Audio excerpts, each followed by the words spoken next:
Boa noite, Bruna. Boa noite. Cadê o povo? Vou botar no WhatsApp aqui, professor. Espera aí. Ah, é?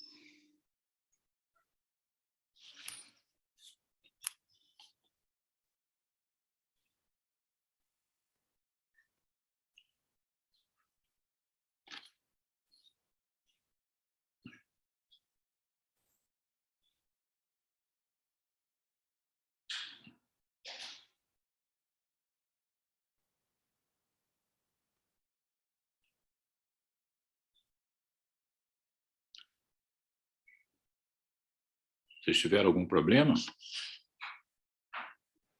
Não, professor. Acho que o pessoal já está com a mente no feriado. Será? Talvez. Eu já mandei, estou mandando mensagem aqui para o pessoal da C e vou mandar para o pessoal da B também. Tá bom. Obrigado. Nada, que isso? Mas vocês têm aula até amanhã, não tem, não? Temos aula. É porque o que acontece? Na turma C, a gente tem aula segunda, na terça-feira a gente tem a manhã e a tarde livre, só tem o senhor agora à noite. E aí, quarta, a gente teria aula. Então, muitas pessoas aproveitaram e devem ter emendado. Entendi. Sim, mas a aula remota dá para assistir em qualquer lugar, né? Isso é verdade, né? Não tem nenhum problema, né? Sim. Oi, professor, boa noite. Boa noite. Boa noite, Luana. Tudo bem?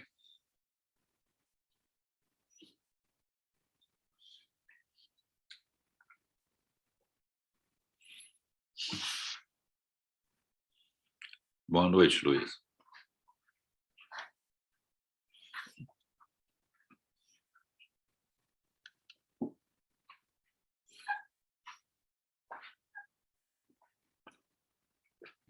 Ih, professora, acho que eu que estou na sala errada. Desculpa.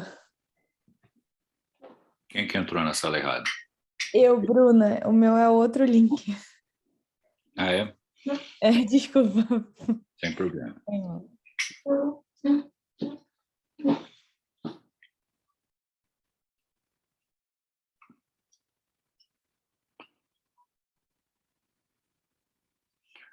Muito bem.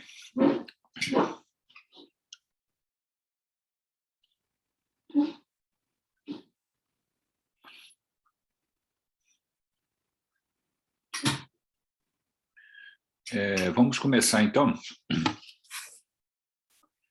A gente tem que, hoje, continuidade ali, a discussão do caso, o paciente diabético que nós internamos para tratar uma lesão grave, né, no pé, e a gente está falando de alguns itens relacionados ali à patologia, né? E hoje nós vamos falar sobre qual é a conduta que a gente adota para tratar um paciente com diabetes compensado, ou diabetes que interna no hospital, né? Interna no hospital. Pode ser numa enfermaria para tratar, que foi o caso do paciente, né? No primeiro momento ali, ele ficou numa enfermaria para tratar a lesão grave ali que estava presente no pé. E também eu vou falar sobre a conduta que nós adotamos para tratar pacientes diabéticos, diabético tipo 2, né, que é o mais comum, a nível ambulatorial. Né? Eu vou mostrar para vocês, digamos assim, os esquemas mais comumente utilizados, né, para controle do diabetes, e aí eu vou voltar ao final para falar do paciente hospitalizado. E a gente, ao final, esclarece dúvidas também. Tá? Vou compartilhar a tela com vocês aqui.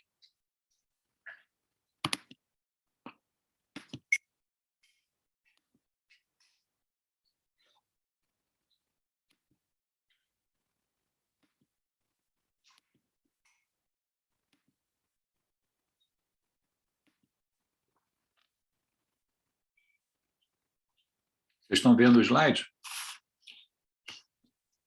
Estamos. Obrigado. Então, veja só. O título é Uso Racional das Intervenções Terapêuticas no Diabetes Tipo 2. Quer dizer, eu estou lá com o meu paciente com diagnóstico de diabetes tipo 2 e como é que eu decido as intervenções terapêuticas, né? Primeiro eu vou falar do paciente a nível ambulatorial e depois eu vou chegar no paciente hospitalizado, né? Terapias que a gente chama de bem validadas, quer dizer, terapias bem validadas são terapias que mostraram resultados favoráveis quando adotadas, né? São terapias que já existem há bastante tempo, né? No manuseio desse modelo de paciente. Então, algumas vezes a gente usa esse termo, né, em relação ao tratamento como terapia bem validada. Quer dizer, bem validada é que já foi usada durante um determinado período com resultados favoráveis, né? A primeira atitude em relação aos pacientes com diabetes tipo 2 está ali, modificações do hábito de vida, né? E aí tem 3 itens. Fazer dieta apropriada, perda de peso na obesidade. A gente já falou também um número significante desses doentes, né, são pacientes obesos, então a orientação de perda de peso na obesidade, ali de acordo com o IMC, e também a orientação de atividade física regular. Então, são 3 itens que devem ser adotados em todos os pacientes, já como orientação ali na primeira consulta dos pacientes com diabetes tipo 2. A terapia nutricional, a dieta, né, que vai ser administrada ou orientada para esses pacientes, ela deve ser distribuída da seguinte forma: 50% a 60% das calorias como carboidratos, 20% a 30% como gorduras, limitando as gorduras saturadas a 10% do total, e proteínas 10% a 20% das calorias. Nós calculamos a necessidade diária de calorias e também é muito importante, né, embora digamos assim, todo médico deve saber fazer isso, né? Mas é sempre bom que a gente conte com um outro profissional de saúde que atua nessa equipe multidisciplinar, que é a nutricionista, né? Que naturalmente tem detalhes em relação ali a ouvir do paciente, né? Os alimentos que ele tem preferência, conversar com os doentes a respeito da quantidade de calorias de cada tipo de alimento. Quer dizer, são detalhes que fazem parte ali da vida da nutricionista, que algumas vezes o médico não domina com facilidade, e é muito importante que a nutricionista participe desse processo, dessa orientação da dieta em pacientes diabéticos. Então, é uma dieta para diabetes, né, com essa composição distribuída dessa maneira que eu acabei de falar, e com orientação da nutricionista, né? O objetivo dessas modificações do hábito de vida, que vão ser reforçadas em toda a consulta, é que a gente controle a glicemia, né, e também diminua os níveis da hemoglobina glicosilada, ou hemoglobina glicada, que pode ser avaliada a cada 3 meses, né, até que esteja inferior a 7%, então a cada 6 meses. As intervenções devem ser modificadas se a hemoglobina glicosilada é igual ou maior a 7. Quer dizer, se a hemoglobina se mantém igual ou maior a 7, significa que apenas essas medidas de modificação de hábitos de vida podem não estar dando resultado. E é o que temos aqui, né? Problemas administrais. Essas intervenções têm uma série de vantagens, elas vão ser reforçadas o tempo todo, né? Mas a expectativa de diminuição dos níveis da hemoglobina glicosilada é de entre 1 a 2 pontos apenas. E a maioria dos pacientes, no intervalo de 1 ano, necessitam do uso de drogas. Quer dizer, eu posso começar com essa atitude, né, de modificação de estilo de vida, ou hábitos de vida, com aqueles 3 itens ali, né, diminuição do peso na obesidade, modificação da dieta e atividade física regular, mas muitas vezes não é suficiente para controle da glicemia, da hemoglobina glicosilada, a sua diminuição, e a gente vai precisar lançar mão de drogas, né? Dentro de uso de drogas, a gente tem ali as terapias bem validadas, que a gente vai chamar de passo 1, ou step 1. O que é isso? Né? É a associação da metformina ao tratamento. Então, eu vou manter aquelas atitudes em relação a hábitos de vida e vou associar a metformina. A metformina é uma droga que já se conhece há muito tempo, né? Aqui é um artigo histórico que fala sobre diabetes, e vejam lá, desde a década de 20, né, do século passado, final da década de 20, uma publicação sobre o uso da metformina. Então, é uma droga que nós conhecemos há muito tempo, né? Mecanismo de ação, efeitos esperados e efeitos adversos com a metformina. Como é que funciona a metformina? Ao estimular a ativação dessa quinase, né, a MP-proteína quinase, a metformina reduz a produção hepática de glicose, a neoglicogênese, né? Também aumenta a utilização da glicose mediada por insulina em tecidos periféricos. Então, ela atua em 2 níveis ali. Reduz a produção hepática de glicose e aumenta a utilização mediada por insulina em tecidos periféricos. Extensa experiência de uso, baixo custo, não causa ganho de peso, pode resultar, inclusive, em leve perda de peso, raramente causa hipoglicemia, melhora o perfil lipídico, diminui eventos cardiovasculares. Efeitos adversos no trato gastrointestinal pode ocorrer especialmente em terapia com doses altas e risco de acidose lática em paciente renal. Então, o doente renal não é um doente adequado para fazer uso da metformina, quer dizer, o doente que tem alteração da função renal. Diminuição esperada da hemoglobina glicosilada é de 1 a 2%. Então, é dessa forma que se manuseia a introdução de uma primeira droga para tratamento de pacientes com diabetes tipo 2 a nível ambulatorial, né? Caso não tenhamos o controle adequado, seja da glicemia, seja da hemoglobina glicosilada, nós vamos passar para o que a gente chama de passo 2. O que é o step 2? O step 2, né, que a gente pode dividir em 2.1 ou 2.2. Então, primeiro vamos ver o passo 2.1. O que é o passo 2.1? É a associação de outra droga ao esquema que o paciente está já utilizando. Então, o doente está usando a metformina, né, e nós vamos associar uma outra droga, que é a sulfonilureia. Da mesma maneira, a sulfonilureia é uma droga que já temos bastante experiência com seu uso, né? Vejam, aqui é um artigo do século passado, da década de 50, falando dos efeitos das sulfonilureias, né? Como é que funciona a sulfonilureia? Né? Efeitos esperados e efeitos adversos. Né? As sulfonilureias estimulam a liberação de insulina através do fechamento de canais específicos de potássio nas células beta-pancreáticas. Então, ela estimula a liberação de insulina através do fechamento de canais específicos em células beta-pancreáticas. Experiência extensa, custo baixo, né? Tem genéricos, e seu uso é associado com moderado ganho de peso e risco de hipoglicemia. Diminuição esperada da hemoglobina glicosilada de 1 a 1,5%. Então, isso a gente colocou como step 2.1. Qual é o step 2.2? Quer dizer, a outra alternativa validada que eu tenho. Quer dizer, eu posso utilizar 2.1 ou posso utilizar a 2.2. O que é o step 2.2? É quando eu decido associar insulina ao tratamento, né?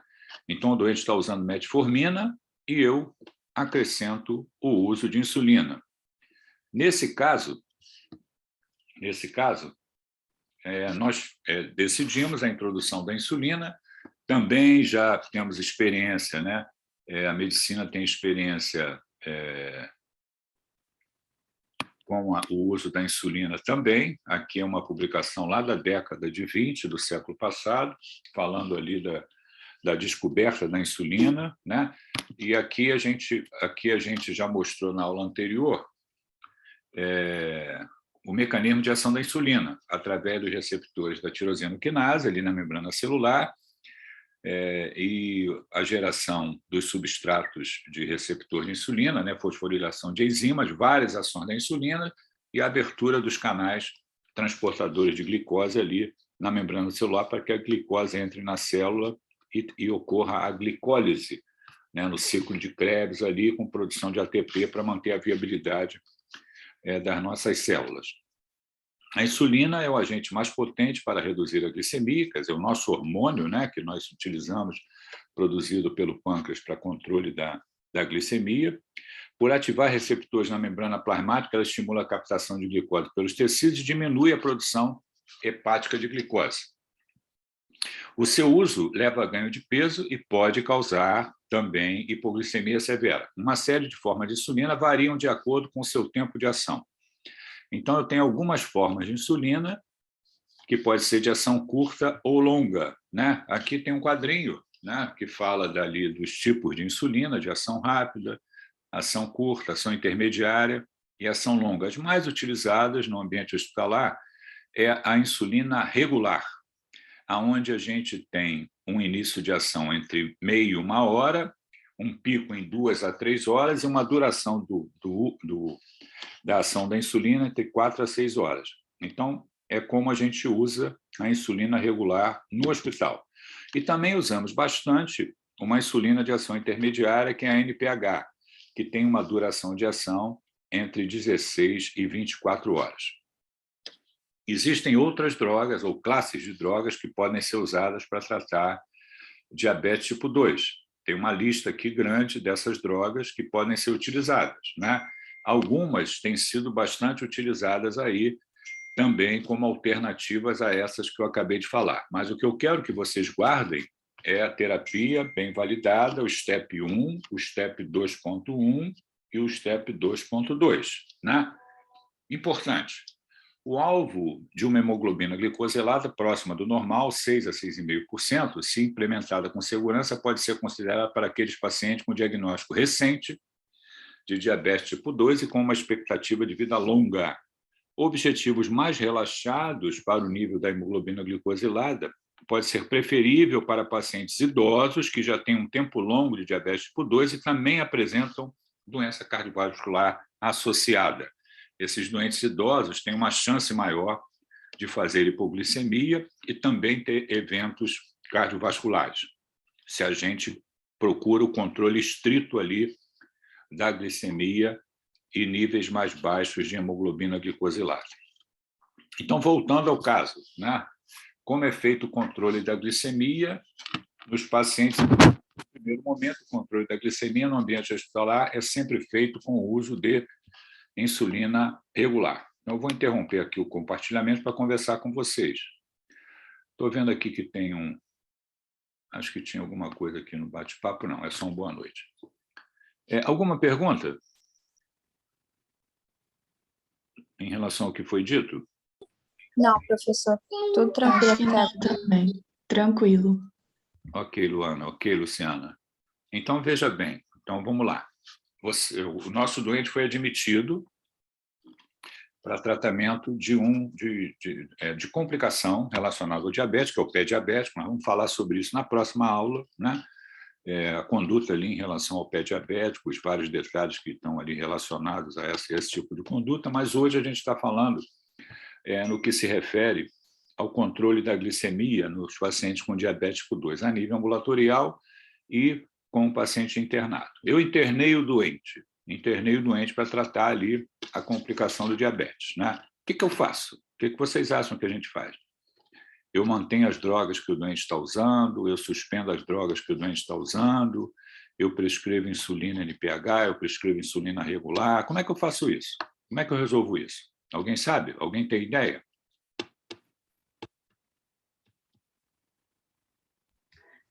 Primeiro vai ter que avaliar a situação dele. Aí, no caso desse paciente, não tenho ideia. É Luana que está falando? Isso. É isso mesmo, Luana. O teu raciocínio está certo. Com a nossa disciplina é raciocínio clínico, né? Então, eu estou lá com um doente que eu estou mandando internar, eu decidi hospitalizar ali porque o doente complicou com uma infecção grave no pé, né? Por conta do diabetes, e eu preciso dar seguimento, tratamento desse doente ali durante a hospitalização. Eu vou internar ele no ambiente de enfermaria, num primeiro momento, ou num quarto, né? Quando eu falo enfermaria, eu estou me referindo a quarto, né? Sinônimo. Ou, se ele estiver mais grave, pode ser que eu precise colocá-lo numa unidade fechada, dentro da UTI. Nesse momento, não é o caso. A gente poderia até falar sobre isso também, mas nesse momento eu estou colocando o doente, eu admiti na emergência, vi de que se tratava, pedi exames complementares, a gente vai ver o restante de tudo que a gente vai fazer na semana que vem, mas hoje eu estou ali no controle da glicemia e resolvi internar esse doente. Quando eu resolvo internar, eu vou fazer ali uma folha de internação desse doente. Eu vou preencher uma folha de internação desse doente com todos os dados que estão ali, que eu obtive da história, do exame físico, dos exames complementares que eu já fiz ali no setor da emergência e que eu estou decidindo pela internação na enfermaria tal, né? E eu tenho que fazer uma prescrição.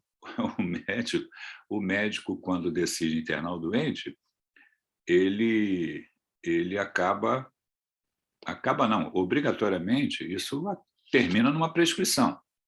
O que eu estou perguntando a vocês, né? O Mark está colocando aqui presente. Ainda não é hora de colocar a presença em sala, Mark. Você está ouvindo? Ou não? Está ouvindo, Mark?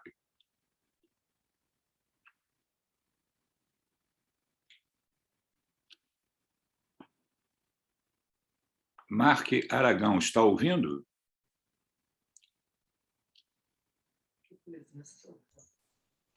Eu estou entendendo que ele colocou a presença e saiu de sala, é isso? Acho que é porque outras pessoas também colocaram. Mas eu não terminei a aula. Eu só peço para vocês fazerem isso quando termino a aula.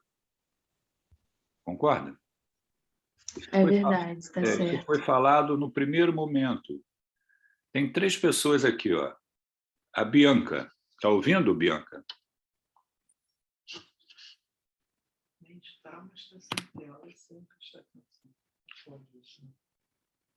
A Bianca está ouvindo? Está em sala?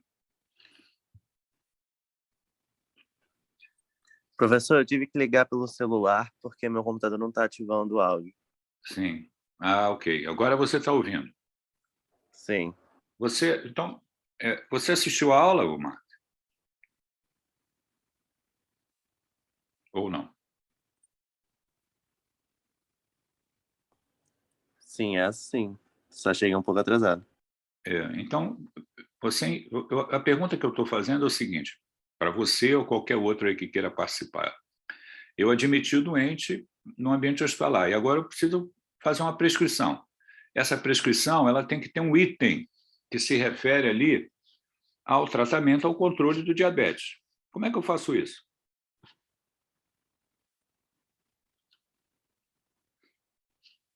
Você tem ideia?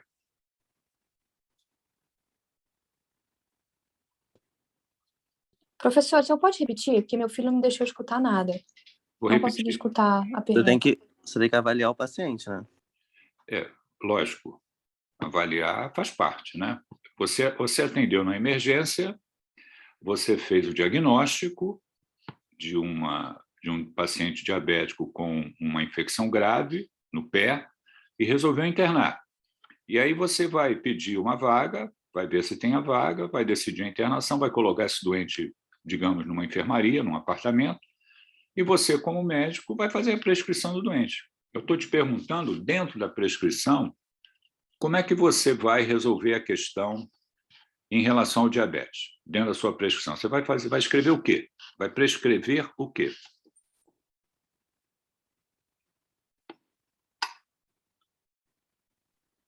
Professor, pela avaliação, ele está descompensado? Está com a diabetes descontrolada?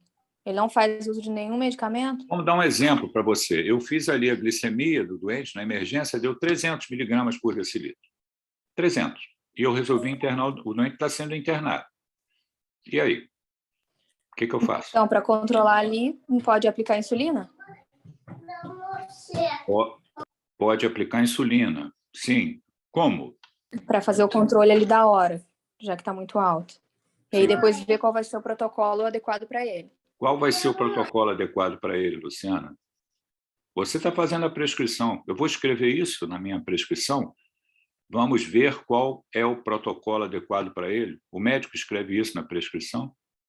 Ou não? Não, né? Não. Não, acho que não. Acha não. Não.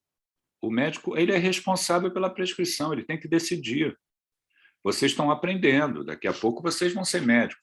O médico faz a prescrição, a enfermeira vai seguir o que o médico colocou na prescrição. Então, eu estou admitindo um doente diabético. Como é que eu resolvo a questão? São duas.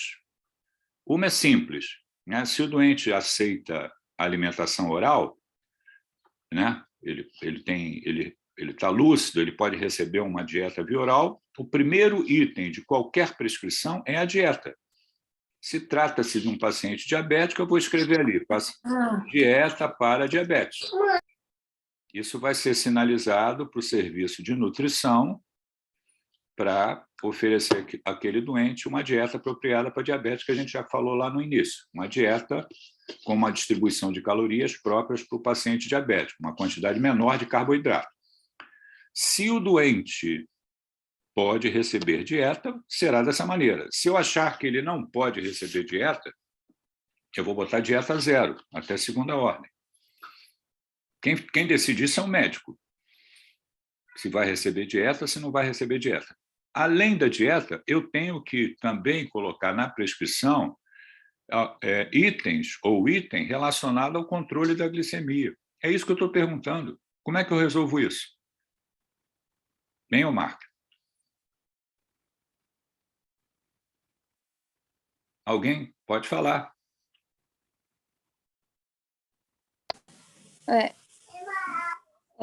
Colocar, sei lá, indicação de insulina para o controle glicêmico. Mas... É isso, professor. O senhor quer saber a prescrição quando você interna um paciente, tipo, imagina dieta, que você está com um papel, né? Luciana, você está com um papel na sua frente, que sinais vitais, é isso? Isso, você está com um papel na sua frente e você está escrevendo a prescrição. O que você vai escrever relativo a controle da glicemia? Você vai escrever o quê? Na sua prescrição. Eu tenho item 1, 2, 3, 4, 5, 6, 7, 8, 9, 10. Quantos itens eu quiser colocar? Um desses itens vai ser relativo ao controle da glicemia. O que eu vou escrever? A primeira coisa, prestar atenção na dieta, né, do paciente, na alimentação. Já falamos. É o primeiro item de qualquer prescrição é a dieta. Dieta para diabetes. Talvez Com um tantas exercício calorias. físico, se for possível. Oi? Uma atividade física, se ele tiver condições. Não. Ele está sendo internado. Então, com uma infecção grave. Professor, tem que ver sinais vitais também, né? Tem que fazer a glicemia de manhã, né, em jejum. Bota dieta para diabético, se ele puder se alimentar. Aí coloca a avaliação da glicemia em jejum. Em jejum? Antes do doente se alimentar, ele faz a glicemia. Não sei, você que está escrevendo. Imagina que você está fazendo... Não, então, eu estou falando. Aí você A Laura falou no chat, professor, uma medicação que ajude no controle tipo metformina. Nós falamos sobre a metformina, hoje, inclusive, para controle do diabetes, tipo 2. Lembra que a gente falou sobre isso? Então, vamos lá. Se o doente está internando com diabetes compensado, a primeira coisa que eu vou fazer é suspender todas as drogas que ele está utilizando ambulatorialmente. Então, por exemplo, a metformina que ele usa a nível ambulatorial está suspensa. Eu não vou botar na minha prescrição. Por quê? Porque eu não sei como que o doente vai evoluir dentro do hospital. Ele pode evoluir com melhora, ele pode evoluir com piora. E essas drogas, elas são administradas via oral e têm um tempo de ação de horas. Então, eu preciso ter um ajuste mais fino em relação ao controle da glicemia. Então, a primeira atitude que a gente tem quando interna um doente diabético com complicações, que a gente chama de diabetes compensado por um motivo, o nosso doente é o PEC, está com infecção grave. eu vou suspender o que ele estava usando a nível ambulatorial. Só que eu vou suspender e vou substituir por outro item. Qual será esse item? É isso que eu estou perguntando a vocês. Quando eu fizer a prescrição, tem que escrever alguma coisa. Então, por exemplo, eu vou manter a metformina? A resposta é não. A metformina não vai fazer parte da minha prescrição. O que eu vou colocar na prescrição?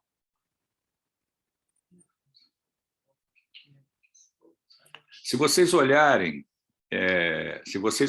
as prescrições dos pacientes internados, a quase totalidade das prescrições vai ter o que a gente chama de um item que se refere ao controle da glicemia.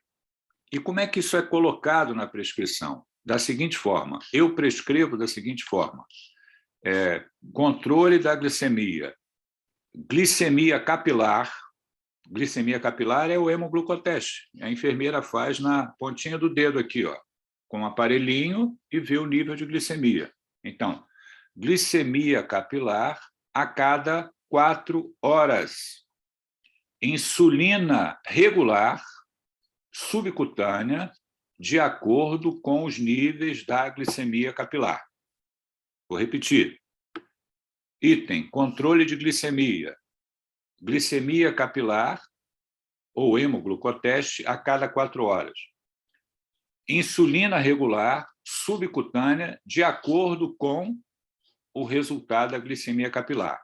E aí eu tenho uma tabelinha que as prescrições sempre contemplam essa tabelinha ou está lá no posto de enfermagem, como rotina da enfermagem. Mas, normalmente, a gente coloca isso na prescrição.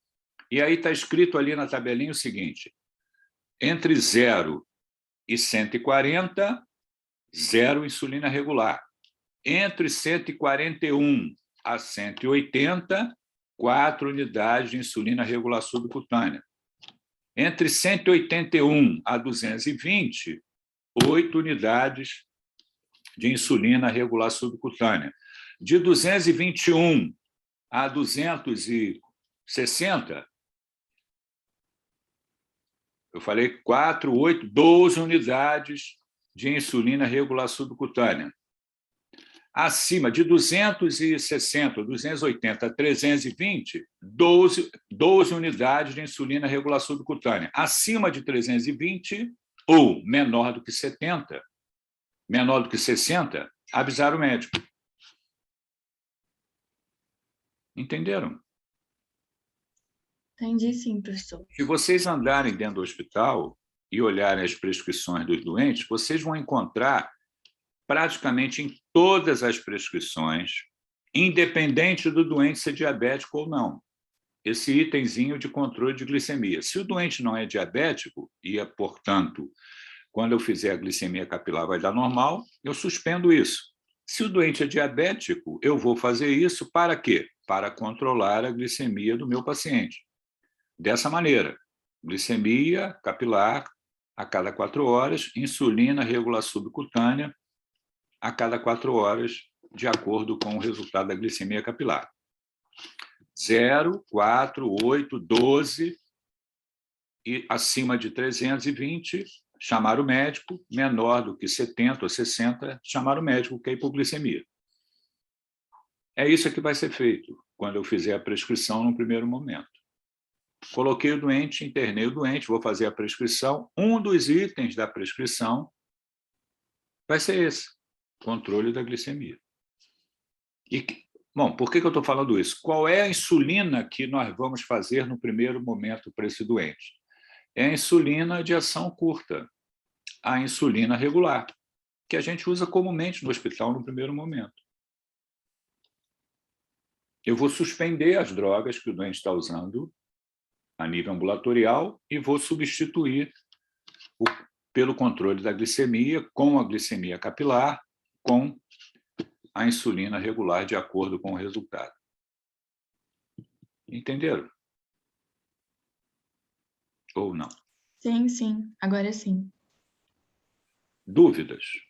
Então, se eu decidir internar, eu sou obrigado a fazer uma prescrição. Dentre os itens da prescrição, Um item se refere ao controle da glicemia, e é dessa maneira. HGT, hemoglucoteste a cada 4 horas, insulina regular de acordo com o resultado do HGT. Aí, professor, no caso desse paciente ficar com a glicemia regulada com a insulina, para eu voltar com uma medicação dele, como é que eu faço? Eu posso, mais adiante, se o doente estiver melhor, eu vou decidir o que eu vou fazer com ele. Se eu retorno as drogas que ele usava a nível ambulatorial ou se eu deixo ele com o uso de insulina. Entendi. E aí eu vou substituir a insulina regular, eu vou acrescentar uma outra insulina de ação mais longa, que é a NPH.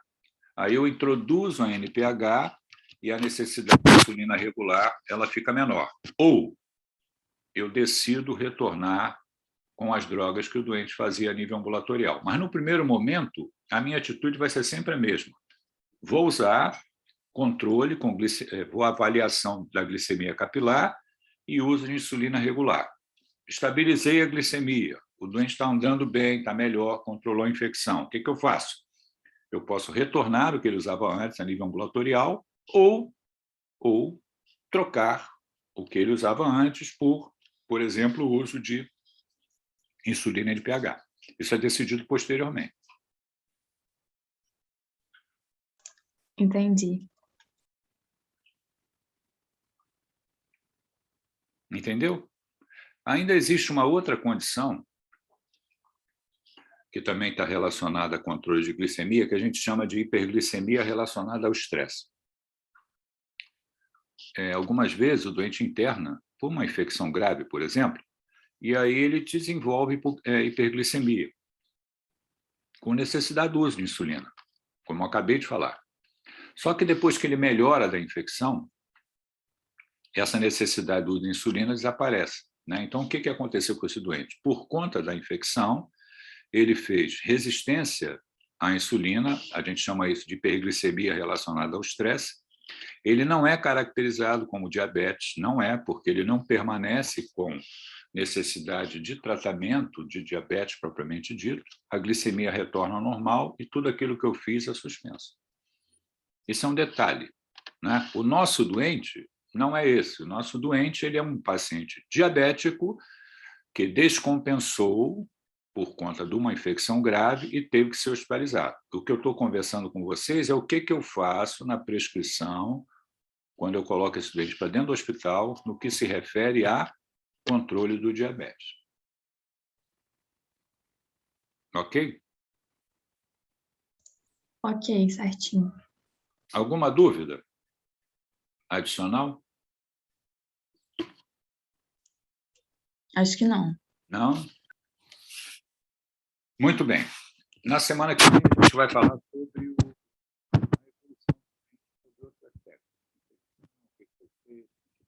Professor, a gente não está te ouvindo agora. Eu tapei o microfone aqui. Isso aí. Eu cometo esse erro de ver. Ainda bem que não é toda hora, né? Eu tapei aqui, some a voz. Mas então vocês podem botar o nome, a matrícula, um abraço. Semana que vem estamos novamente aí, tá? Um abração para vocês. Obrigada, professor.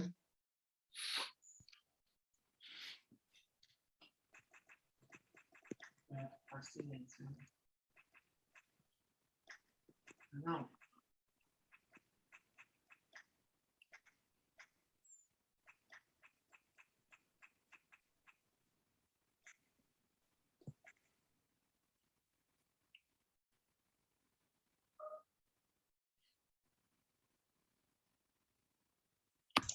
Tchau, tchau, professor. Obrigada, viu? Um abraço, um abraço.